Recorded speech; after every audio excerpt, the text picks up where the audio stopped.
Compañeros, el establecimiento acaba de instalar ilegítimamente en la Casa de Nariño a un hombre que ha escalado por los más oscuros caminos para llegar a la presidencia. Y lo grave del asunto es que no estamos ante un gran estadista o economista preparado para manejar las finanzas del país.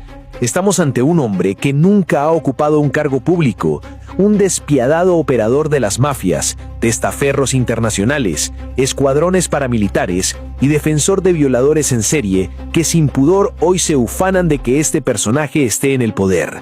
Este hombre, en su papel de lacayo de Estados Unidos e Israel, logró ejecutar el fraude electoral más asqueroso de nuestra historia para pasar de ser el abogado de la mafia a usurpar la presidencia de la República. Compañeros, hoy abrimos el expediente definitivo y desclasificamos los secretos más sucios de la dictadura. Como ya lo habíamos mencionado en otros videos, la oligarquía no tiene límites cuando se trata de retener el poder a sangre y fuego.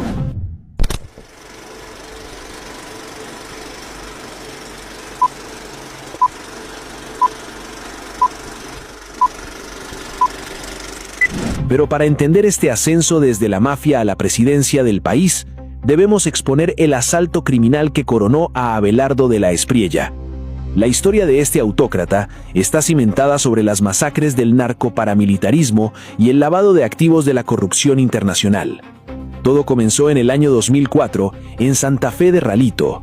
Las grabaciones ocultas de la época demuestran que el actual presidente ilegítimo no era un simple invitado de paz, sino el coordinador logístico que ocupaba el centro de la mesa principal junto a los genocidas más sanguinarios del bloque central Bolívar, como Salvatore Mancuso, Ernesto Báez y alias Macaco.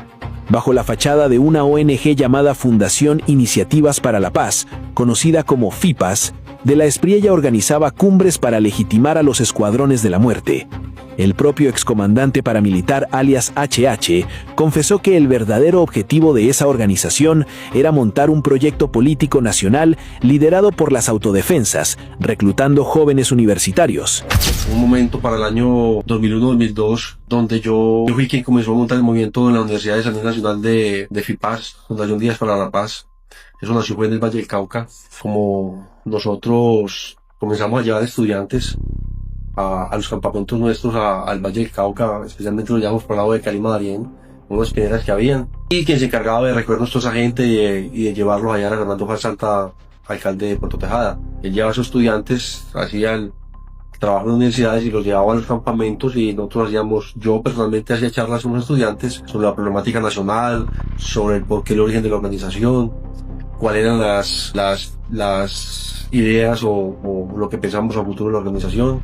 Y escuchamos también a los estudiantes, y todo esto era gracias al trabajo que hacía Fernando Salta en las universidades para llevar a los estudiantes a los campamentos. Él era, digamos así, quien seleccionaba estudiantes, o cómo le hacía la invitación a... Sí, él los invitaba y hablaba con los estudiantes de la universidad. Después de eso, cuando ya yo estoy en Ralito, estamos en Ralito, Fernando va a Ralito, y tenemos la idea de hacer una conferencia como las que hacíamos nosotros en el monte, hacerla pero en Ralito, ya con miras a que los estudiantes apoyaran y nos dieran ideas sobre el proceso de paz y que aportaran ideas sobre la problemática nacional y cómo ya es el proceso.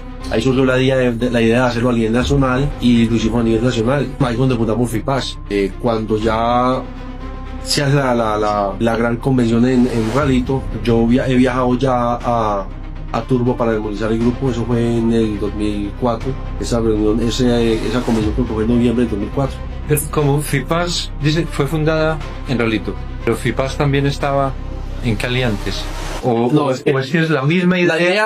La idea de FIPAS nace en el Valle. Nosotros comenzamos a hacer esas convenciones con estudiantes en nuestros campamentos, y yo directamente estaba hablando con los estudiantes. La hacíamos, los estudiantes iban 2 días, por ejemplo, amanecían allá con nosotros y convivían con nosotros allá, y después eso es lo que hicimos hacer en Ralito. Cuando ya en Ralito se madura la idea, se vincula también Ernesto Báez, se vincula Cuco, y ya se decide hacerla a nivel nacional. Entonces ya con los muchachos que teníamos, con los cuales ya se habían reunido con nosotros, los invitamos a que fueran a Ralito a que nos dieran ideas, apoyaran el proceso de paz, y que sugirieran cuál era de pronto la solución para el problema en este país. Es donde se hace el movimiento nacional y se convoca en el nacional, donde van como unos 500 estudiantes, creo, 400, 500 estudiantes a Ralito, invitados por autodefensas. ¿Y cuál era la idea de esa organización con estudiantes en el Valle del Cauca? ¿Y cuál era el propósito? Cuando yo la inicié con Meras a vincularla a la juventud, a vincularla y montar un proyecto político con jóvenes universitarios, pensando en la negociación, pensando en montar un gran proyecto político a nivel nacional con universitarios que creyeran en la causa y que después nos desmovilizáramos, después de que nosotros entráramos a ser parte de la política a nivel nacional, pudiéramos nosotros salir adelante. La idea mía cuando estaba en Armas todavía era vincular jóvenes universitarios con ideas nuevas para el movimiento de autodefensa, ya que yo siempre creí de que el proyecto de autodefensa era salvable si le metíamos nueva sangre y fortalecerlo políticamente. Montar un proyecto político organizado que apoyara a la fuerza de autodefensas, ya que para mí personalmente el convencimiento y la vocación antisocial estaba perdiendo. Entonces el objetivo era de yo como bloque Calima fortalecer el grupo políticamente, con gente estudiante, universitarios, que nos fortalecieran y nos nutrieran a nosotros también de nuevas ideas y también transmitieran en las universidades cuál era nuestro, y que el objetivo nuestro no era solamente, como estaba ya en ese momento, estaba tan evidente la vinculación de muchas personas de la autodefensa al narcotráfico, y que el objetivo de la organización era otro, y que ellos también nos hicieran esa misma, que dieran el mismo concepto en las universidades a los demás estudiantes, el mismo que nosotros le estamos dando a ellos. Y pensaba montar un gran movimiento a nivel nacional, sino que lamentablemente cuando llegamos a Ralito, entran otras personas como los de Central Bolívar, Ernesto Báez, Julián Bolívar, Macaco, y yo desisto porque yo ya veo que eso coge otro rumbo diferente al que nosotros pensábamos. Entonces yo me retiro de mi gente de FIPAS, cuando tomamos FIPAS, y ya queda FIPAS en nombre de otras personas.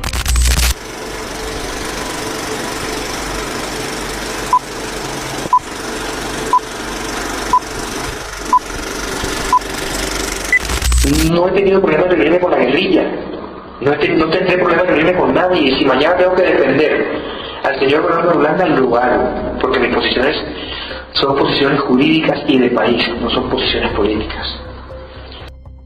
Dentro del proceso en el cual se dispuso su declaración, está mencionada una fundación denominada FIPAS, y se le vincula a usted o se le asocia con la misma. ¿Podría, por favor, decirle a la Corte qué es esa fundación, si todavía existe, cuándo fue fundada, con qué propósitos? Claro que sí, magistrado, y he traído la documentación que voy a hacer la entrega final de la diligencia. FIPAS es una fundación sin ánimo de lucro que nace en el año 2004. De la idea de un grupo de personas, entre las cuales me cuento, que queríamos promover y socializar el proceso de paz que en su momento se empezó a gestar entre el Gobierno Nacional y las Autodefensas Unidas de Colombia. Yo, por ser provinciano, entiendo el asunto, aun cuando me vinculé de mi departamento hace cerca de 15 años, cuando salí fuera del país y posteriormente llegué a Bogotá a realizar mis estudios en la universidad y especializaciones. He sentido de cerca el problema de la violencia en nuestra región, y la única intención, con el interés por supuesto académico, era realizar una serie de foros en las universidades para socializar el tema y acercar no solamente a la academia, sino también a los jóvenes, entendiendo por supuesto que la juventud ha sido a lo largo de la historia motor de grandes cambios y de causas sociales, de tal manera que queríamos vincularlos para que conocieran el problema y ayudaran por supuesto en la solución de este asunto con fórmulas para el posconflicto. Debo decir que esta fundación se creó de la mano del doctor José Galat, rector de la Universidad de la Gran Colombia, y de la mano del señor Jimmy Pedreros, excomandante del M-19, exalcalde de Pasto. Es decir, es una fundación cuyo objetivo, por supuesto, era promover los procesos de paz, no solamente con las autodefensas, sino también con la guerrilla. Obvio que el que se estaba desarrollando en ese momento era el de las autodefensas, y en ese participamos activamente, con conocimiento absoluto del gobierno nacional, y de manera clara, nunca de manera subrepticia o escondiéndonos de algo. Nuestras actuaciones siempre fueron públicas. Se montó la fundación, se sacó su Cámara de Comercio y empezamos a promover los foros en las universidades. Como le digo, esto contó con el auspicio del gobierno. Ya presentaré la carta que para ese particular me entregó el gobierno en cabeza del señor exministro del Interior y de Justicia de ese momento, el doctor Saba Pretel de la Vega. Y esa fundación, como le digo, no solamente contó con el apoyo del gobierno, sino también con el apoyo de muchos sectores académicos que nos acompañaban, incluso la oposición. Fueron representantes de las autodefensas a los foros, invitados y autorizados ellos también por el gobierno, porque ellos para desplazarse necesitaban un permiso del gobierno. La labor nuestra fue socializar el proceso de paz, ayudamos en eso. Posteriormente a eso, el gobierno, específicamente el doctor Luis Carlos Restrepo, me llama y me pide a mí que yo haga parte de la Comisión Civil acompañante del proceso de paz con la autodefensa, que era algo así como el Comité de Apoyo de Civiles del ELN. Entonces querían hacer una copia de eso y eligieron unas personalidades, entre eso me eligieron a mí por el tema pues del manejo en las universidades, el hecho de que yo fuera una persona joven. De esa comisión hizo parte el doctor Gilberto Alzate Ronga, hizo parte también el doctor Garcés, un reconocido cafetero del eje cafetero. También estuvo Alberto Abello, editor del Nuevo Siglo, el doctor José Pérez Laforí, y lo que tratamos siempre fue de ser un punto de encuentro o un punto de convergencia entre el gobierno y las autodefensas para que no se fracturaran los diálogos de paz. Entonces, nosotros nunca tuvimos un sesgo ideológico, quisimos ayudar con todos los procesos de paz, pero el proceso de paz que se realizaba en ese momento era el proceso de paz con las autodefensas. Y en eso había que trabajar. Luego el gobierno me pidió el favor que haga yo parte de la Comisión Civil acompañante, eso está documentado en los medios. Yo di la cara, cosa que nadie quería hacer. Yo daba la cara, peleé por el proceso. Cuando el proceso estuvo en problemas, muchas veces requirieron de mis servicios, y gracias a la confianza que entablé a través de mis gestiones por la fundación y de apoyo al proceso, debo decirlo, muchos de los paramilitares vieron en mí una persona que podía ser un puente entre el gobierno y ellos para solucionar muchos de los problemas que se dieron. Y algún día el país sabrá cuál fue mi colaboración en el proceso de paz en momentos muy duros del proceso. Y no me arrepiento de eso. Si retrocediera el tiempo, volvería a hacerlo exactamente igual. Nunca, jamás, esta fundación ni recibió un peso de las autodefensas, y mucho menos hizo política para ellos. Jamás, jamás.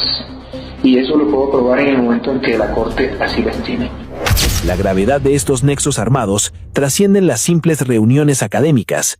Una contundente carta escrita desde la cárcel de Cómbita por el exjefe paramilitar Paulo Hernán Sierra, alias Pipintá, señala directamente a De la Espriella como el contacto clave de una conspiración criminal para entregar un soborno de 10.000 millones de pesos a magistrados de la Corte Constitucional.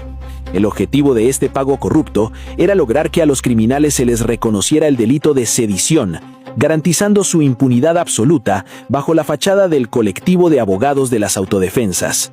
Su ascenso hacia la fortuna y el poder mediático se construyó defendiendo implacablemente a los peores saqueadores de la patria y del continente.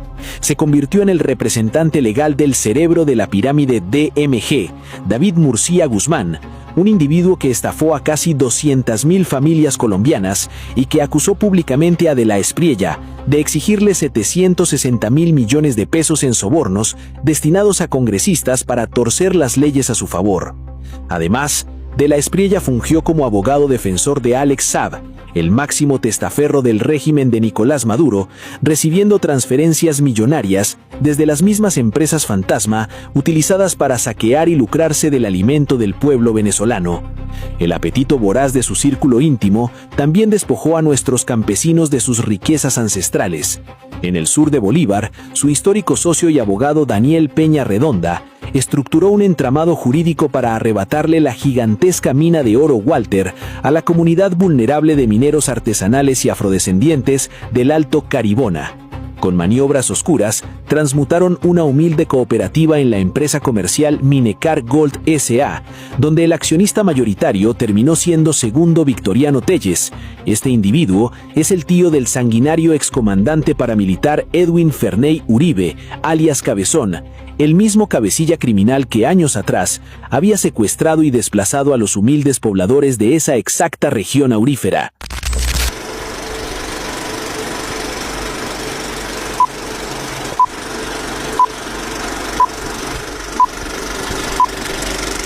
Para asaltar la casa de Nariño, el autodenominado Ciro de Colombia no dudó en utilizar la repulsiva maquinaria del fraude electoral. Su campaña estructuró un sistema informático de recolección de datos masivo que capturó ilegalmente la información de más de 1.400.000 ciudadanos, incluyendo los registros de 17.000 funcionarios públicos y más de 200 miembros activos de la fuerza pública.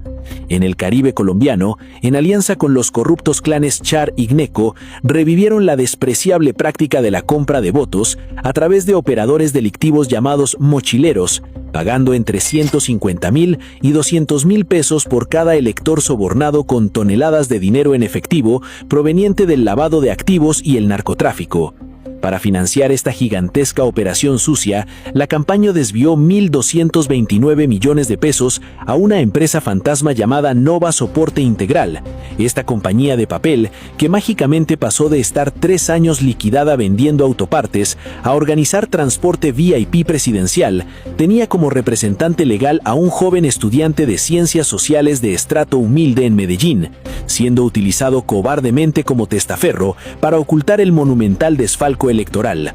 La vileza de este nuevo régimen se refleja en su absoluto desprecio por la dignidad humana y los derechos conquistados por las mujeres.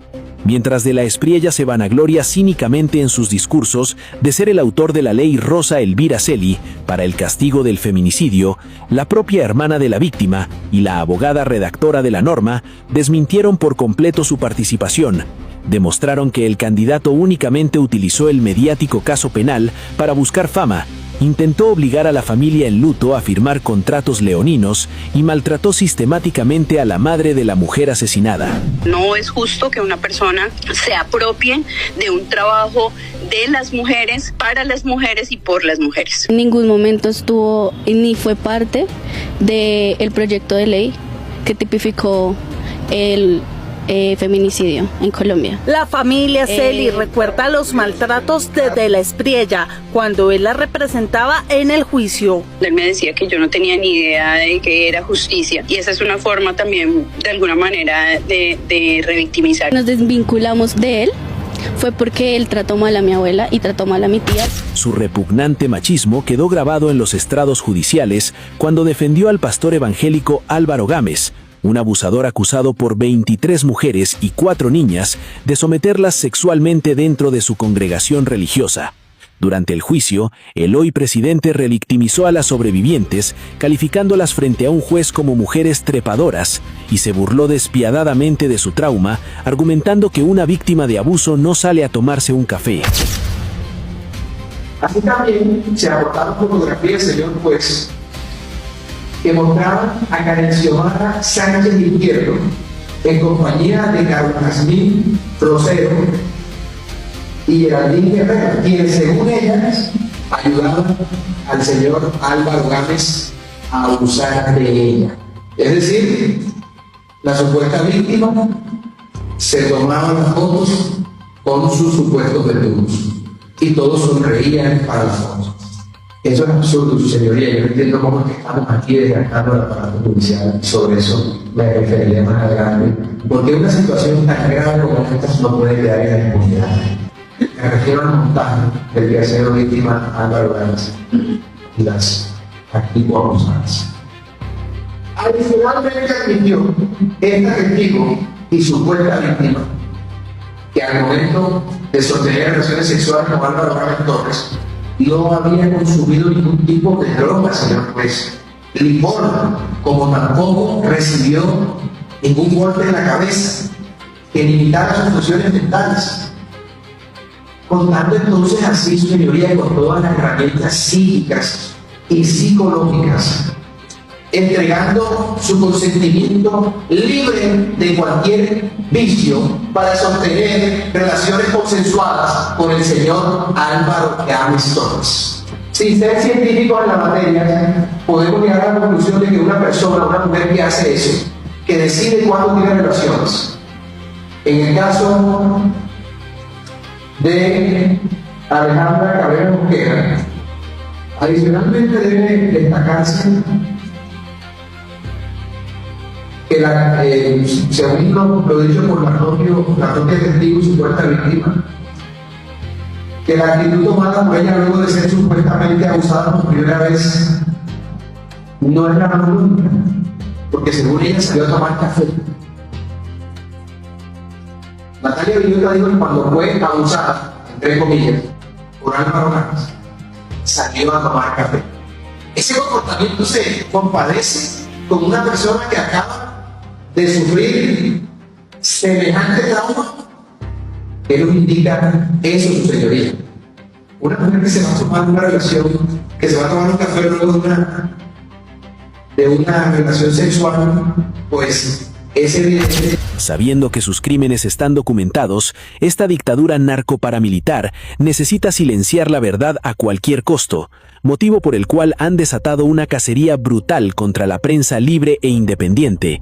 Durante la última década, este mercader del miedo ha interpuesto más de 109 denuncias penales por injuria y calumnia y docenas de abusivas demandas civiles contra periodistas de investigación valientes como Daniel Coronel, Gonzalo Guillén, Julián Martínez y Cecilia Orozco, buscando embargar sus viviendas y asfixiarlos económicamente.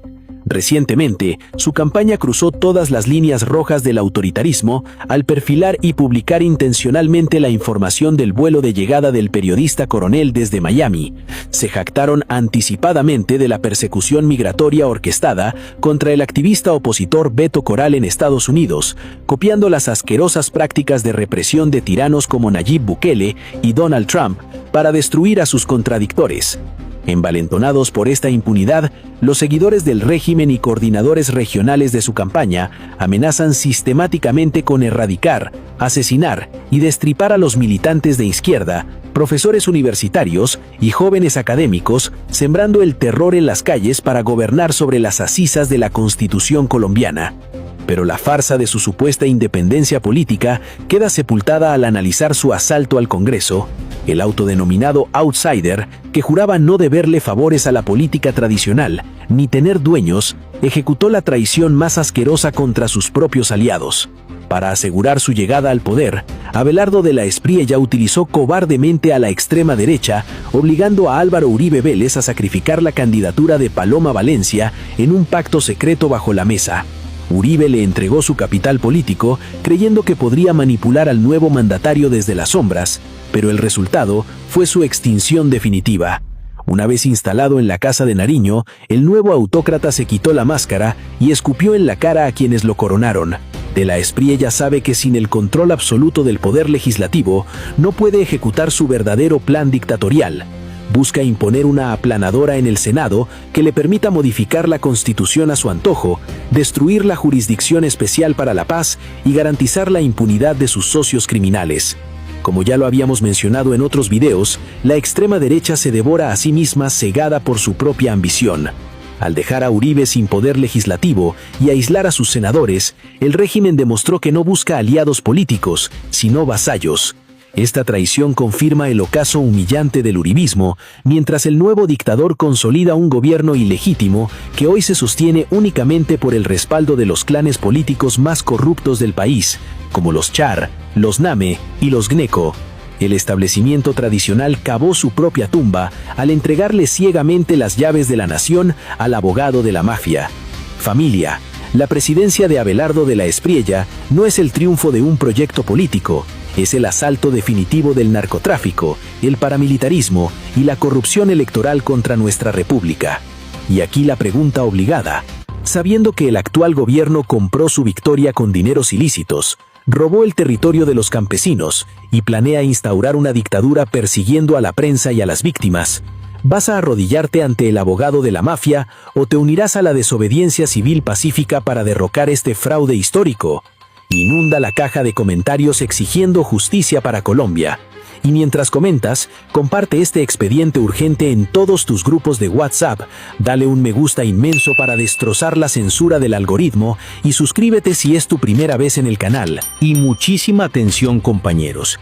Quédense hasta el último segundo de este video, porque en el fragmento final que van a ver a continuación, van a escuchar de viva voz de excomandantes paramilitares el audio guardado bajo llave donde confiesa el millonario soborno entregado a la corte y coordinado por este abogado de la mafia. Hasta la victoria siempre. ¡Comenzamos! Durante 22 años, estas imágenes permanecieron olvidadas. Nadie las había vuelto a revisar. Están en 3 cassettes mini-DV grabados por un profesor universitario durante un foro realizado en noviembre de 2004 en Santa Fe de Ralito, corregimiento del municipio de Tierra Alta, en Córdoba. Ese material estuvo guardado en cajas 22 años, hasta este año que yo recuperé el material. El hombre que aparece sentado entre los comandantes paramilitares acaba de ser elegido presidente de la República.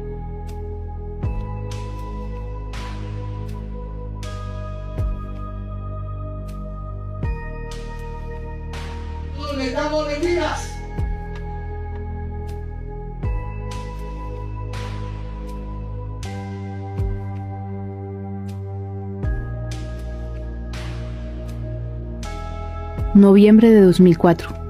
Mientras las Autodefensas Unidas de Colombia negocian con el gobierno de Álvaro Uribe, sus máximos comandantes organizan un foro universitario en Ralito. Durante 3 días, estudiantes, docentes invitados y dirigentes políticos comparten escenario con los jefes del paramilitarismo. Que habían decidido definitivamente enfrentar a la guerrilla. La cámara registra todo, a los hombres encargados de la seguridad, las armas, los brazaletes, incluso equipos de comunicación de corto alcance populares y fáciles de conseguir a principios y mediados de la década de los 2000. Cuando sabemos que ha terminado la noche y ha empezado el día. Entre los asistentes hay un joven abogado de 26 años. Su nombre es Abelardo de la Espriella. La cámara lo encuentra una y otra vez. No está sentado entre el público. Ocupa el centro de la mesa principal del foro. De la Espriella conversa, sonríe, firma documentos, intercambia comentarios. Comandante Cuco, ¿qué ha hecho? Comandante Águila, buenos días.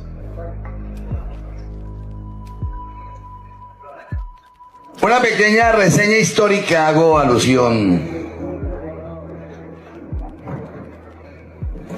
¿Cómo surgimos nosotros como tercer actor? Existen muchas historias, no solo contradictorias, sino historias que tergiversan la realidad de nuestro origen y de nuestro papel en el conflicto armado. Iván Roberto Duque, conocido como Ernesto Báez, ideólogo político de las AUC, murió en 2019. Pero ese día de 2004, cuando faltaban 15 años para su muerte, intentaba construir una versión de la historia que justificara el nacimiento del paramilitarismo. Nosotros nacimos paramilitares. No podemos negar ese origen. Y entonces no solamente nacimos legales, sino además que nacimos con el amparo y el apoyo que en esa época nos brindó el ejército. Mientras los comandantes hablan de paz, la cámara vuelve a recorrer los detalles, los combatientes, los fusiles. Estos detalles ayudan a reconstruir cómo era esa organización creada en 1997 al unificar varias estructuras paramilitares surgidas durante los años 80. El narcotráfico ha financiado la vida y la muerte en Colombia. La cámara se aparta por un momento del discurso de Báez y registra otro detalle. A Cuco Banoy respondiendo con saludos a quienes lo reconocen entre el público. A su lado, el comandante Águila permanece en silencio con un pocillo en la mano. Y hasta ahora yo no he visto ningún guerrillero ni ningún paramilitar haciendo cola en la ventanilla del Banco de la República cambiando pesos por dólares. Yo no lo he visto. ¿Por qué nos asusta tanto eso? Admitamos que el narcotráfico sin colores, apolítico, ese narcotráfico en Colombia es liberal y es conservador. Y ese narcotráfico es guerrillero y es paramilitar. Báez habla del dinero de la guerra. Una de mis 60 vale como 50 millones, comandante. 60 millones. Y tenía como 80. Producto de la munificencia. La grabación se interrumpe justo cuando parecía explicar cómo habían financiado ese arsenal. La imagen vuelve y registra a una mujer que llega a la mesa. Tiene gafas oscuras. No logré saber quién era.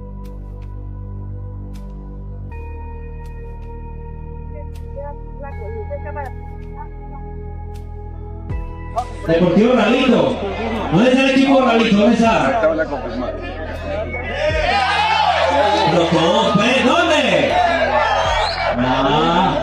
En el siguiente día de foro, la cámara vuelve a encenderse y graba a uno de los armados, y de fondo se escucha la voz de un animador en la tarima.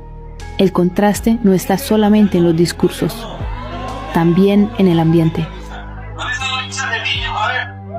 1, 2, 3, 4. Los hinchas del Cúcuta. Más fácil encontrar una suegra virgen que un hincha del Cúcuta aquí, vea. Hay chistes y coplas para Mancuso. Pero levanté las palmas en Santa Fe de Ralito. Aplauso para Mancuso por ese gesto bonito. Y para los combatientes. Saludan toda la gente, saludan toda la gente. Y un aplauso que de ustedes, que sea para los combatientes. Ellos se merecen todos. Cerrito se reconcilia. El público viste camisetas blancas y gorras amarillas de FIPAS, la Fundación por la Paz, creación del 20añero de La Espriella.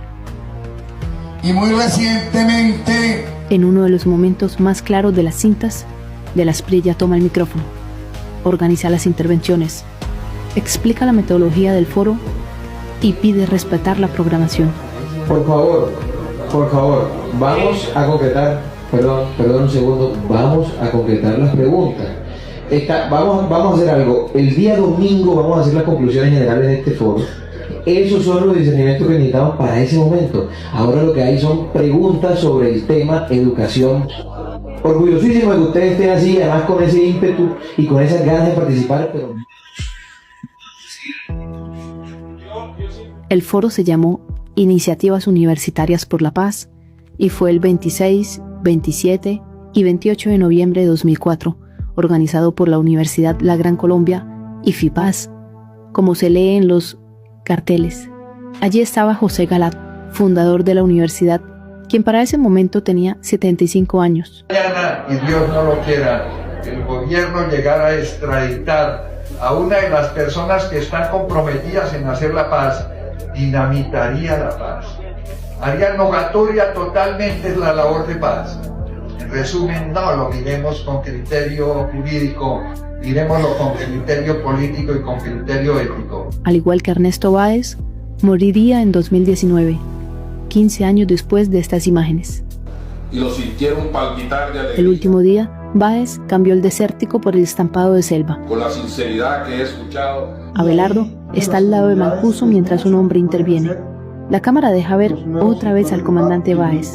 En la mesa también está el hombre con tono pomposo. Pero para Abelardo es más relevante su conversación con Mancuso. El año entrante va a haber una fiesta internet. Ahí podemos ejercer la fiesta internet pidiéndole, ojo, Abelardo, al Ministerio de Comunicaciones, que ha colocado estaciones de internet en todos los municipios de Colombia. Eso me dijeron en una conferencia y yo les creo, hasta que se demuestre lo contrario. Mancuso dio las palabras de cierre antes de que Ernesto Báez sintiera nostalgia. Muchas gracias, muchachos. Qué homenaje tan sentido. Nosotros también lloramos. Quiero agradecerles a todos ustedes, los estudiantes y docentes, y a todos los que han intervenido, los ponentes, en este foro. Ha sido enriquecedor para nosotros conocer sus opiniones, sus puntos de vista, haber podido compartir, abrir el corazón, que nos conozcan, que sepan quiénes somos, que sepan realmente qué sucede en el proceso de negociación, que sepan por qué surgimos las autodefensas, cómo hemos venido evolucionando por qué estamos participando en ese proceso, qué aspiramos con el proceso de negociación. Aquí está el Estado Mayor para darle la oportunidad a Colombia de la paz, no en la espera de que lleguen los bisnietos, sino esperando más bien que sean ustedes, las nuevas generaciones, los que vayan a recibir de nuestra parte no los fusiles, sino las banderas blancas de la paz y de la esperanza. Muchas gracias por la compañía. Muchas gracias. Qué homenaje tan sentido. Nosotros también lloramos. Muchas gracias. Como a los marinos de la Edad Media, buen viento y buena mar. Las puertas quedan abiertas. Dios lo bendiga. Al final, se registra el abrazo entre Báez y Mancuso con pistola al cinto. En esa misma imagen permanece Abelardo. Estas cintas no explican por sí solas cuál era la relación entre los asistentes. Son imágenes inéditas que vuelven a aparecer cuando su protagonista fue el que organizó el evento y ahora ocupará el cargo más importante del país. Algunas personas siguen sin ser identificadas